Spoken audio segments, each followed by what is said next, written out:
Assalamualaikum warahmatullahi wabarakatuh. Video kali ini kita akan membahas terkait masalah aku laku. Kemarin ada yang nanya nih, aku laku sudah telat banyak banget, udah telat lama banget, dan denda udah makin banyak. Mentok nih, dan ada kebetulan rezeki untuk membayar atau sedikit mencicil dari transaksi hutang pinjaman di aku laku tadi. Nah, sebaiknya kita boleh nggak sih mencicil hutang tersebut? Sebaiknya kita bayarin nggak sih hutang tersebut? Kita cicil ya, bukan dilunasi langsung ya, dicicil ya. Nah, karena kondisinya memang uangnya hanya cukup untuk mencicil, ya setidaknya ada uang masuklah ke aplikasi tersebut dan mengurangi utangnya. Oke, jika memang cicilan kalian yang kalian bayarkan itu cukup untuk mengurangi hutang kalian, maka tidak masalah. Mengurangi hutang pokok kalian tidak masalah. Tapi apa yang kalian bayar ini kalau tidak mengurangi apapun nilai hutang kalian, bahkan cuman bayar bunganya doang aja, dan utang kalian itu akan terus bertambah dan bertambah, menurut saya ini tidak masuk akal. Menurut saya ini kurang tepat. Kalau misalnya apa yang kalian bayarkan itu mengurangi nilai hutang, nah oke, ini bagus banget karena utang kalian akan berkurang dan perlahan demi perlahan bisa kalian selesaikan. Tapi kalau tidak, ini jadi akan sesuatu yang menurut saya sia-sia. Kenapa sia-sia? Karena kita bayar bunga dan dendanya doang. Hutang dan bunganya masih belum terbayarkan. Nah, itu yang jadi masalah. Kalau misalnya belum ada denda keterlambatan, it's okay lah, paling bayar bunganya aja. Cuman sekali lagi, ya kalau itu cuman bayar bunganya dan utangnya terus nambah terus karena kita telat, akan jadi sama aja, ya. Dan satu lagi yang membuat saya berpikiran untuk lebih baik stop bayar cicilan aku laku adalah ketika uang yang kita punya ini adalah uang yang memang sebenarnya kita butuhkan untuk kehidupan kita. Kita butuhkan untuk makan, kita butuhkan untuk bayar kontrakan dan seterusnya. Ya lebih baik kalian pakai dulu, nggak usah dibayar cicil dulu. Kenapa nggak usah dibayar cicil dulu? Karena ketika uang ini kalian pakai untuk ngecicil di utang aku laku kalian, yang mana itu tidak mengurangi hutang kalian tadi, terus kemudian kalian butuh bayar kontrakan, bayar obat, bayar sekolah, dan lain sebagainya, ini sama aja bohong.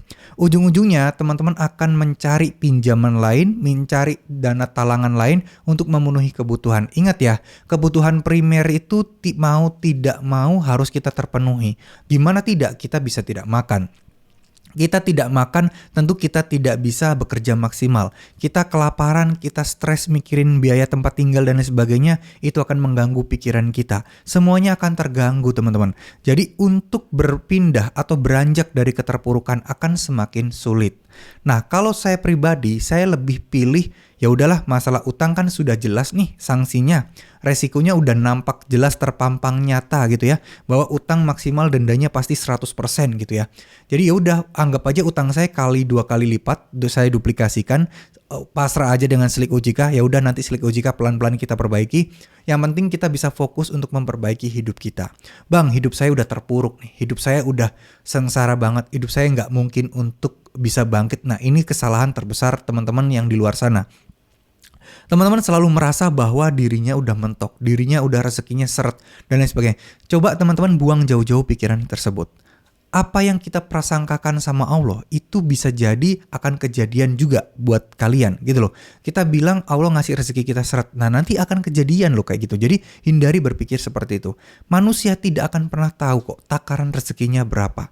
Bisa jadi rezeki kalian ini masih mampet. Bisa jadi rezeki kita ini masih seret, belum dibuka sama Allah. Bisa jadi karena ada dosa-dosa besar kita yang sebelumnya, sebelum kita bertobat, rezeki kita akan mampet di sana. Itu bisa jadi hal-hal seperti itu.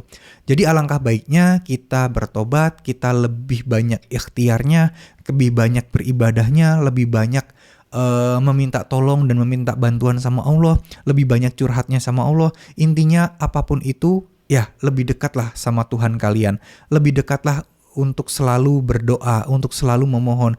Karena kita memang diperintahkan setiap ada masalah apapun, seberat apapun masalah kita memang diperintahkan untuk berdoa sama Allah. Karena Allah suka hal itu.